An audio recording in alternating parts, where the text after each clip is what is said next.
এই আসিয়া এই দৃশ্য আমরা ভুলে যাব। এই যে মেয়েটা কাতরাতে কাতরাতে মারা গেল আজকে, বেশি দিন সময় লাগবে না, 1 মাস 2 মাস হাইয়েস্ট 3 মাস। এর আগেও বহু ইস্যু আমরা এসেছে ভুলে গেছি, একটার পর একটা এসেছে, একটার পর একটা ভুলে গেছি আমরা।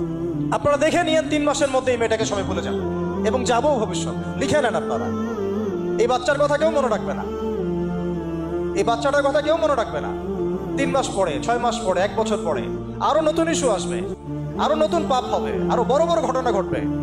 এরপরে মানুষ এই বাচ্চাটাকে ভুলে যাবে। এই বাচ্চাটা কি তার মৃত্যু যন্ত্রণা ভুলতে পারবে? তার সম্মানহানি ভুলতে পারবে? তার পিতামাতাকে ভুলতে পারবে?